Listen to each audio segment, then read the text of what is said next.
Now that you know how to render a scene, let's go ahead and look at how to change how that scene looks. And this is done primarily through lighting. I've referenced the lamp object multiple times, which can be found here. Now currently, if we view it from top view, you can see that the lamp is on the top right side of our object here. We can see this more clearly if we switch to camera view by hitting 0 on our number pad. And if you hit render, or render image, you'll see how it's lit. Well, let's go ahead and move that light around and see how that affects it. So from top view, perhaps just hit G to move your lamp while it's selected, and move it over to the left side of the camera, and then hit render. And you can see how it's adjusted the lighting effects. Well, what if, like a mesh object, we go ahead and hit Shift D to duplicate that lamp.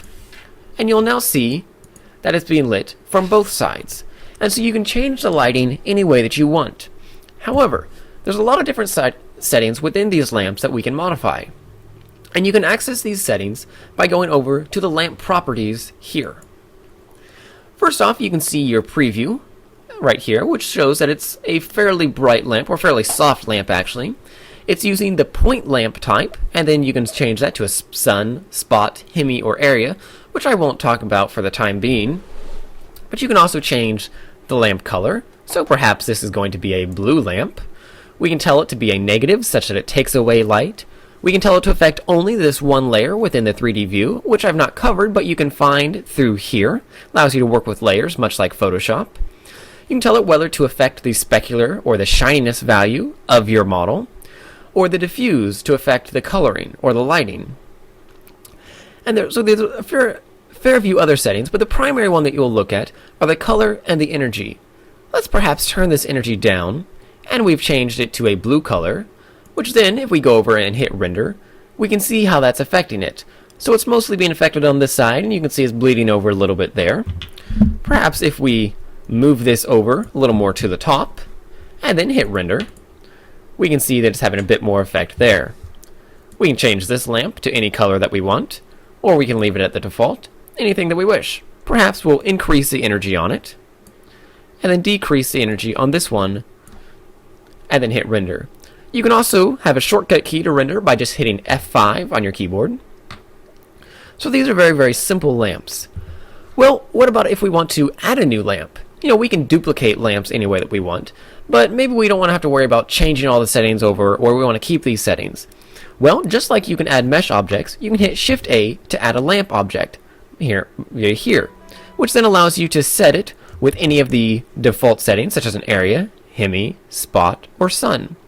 Let's go ahead and just add a sun lamp, and we'll move it over, and then perhaps from the front view, we'll rotate it and move it up. From the side view, or top view, we'll rotate it around, so that it's now pointing directly at our object. And if we hit F12, we can see how that's affecting it. You can see it's very, very bright. And that's very cool. Let's go ahead and delete our blue lamp by selecting it with right mouse button, hit X, and delete vertices, or delete. And then we can maybe move this over to get a little bit more of a backlighting to it.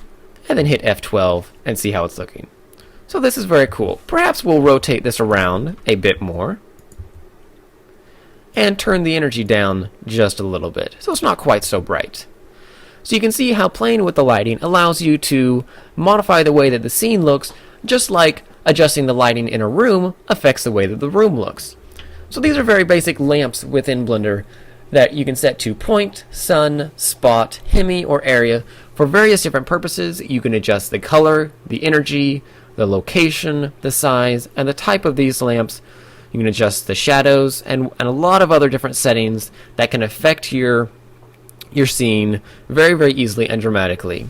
I highly encourage you to play with lighting and become very comfortable with it, as it is the key to rendering out a good, image-perfect scene that's both a pleasure to look at, but also that illustrates your model effectively.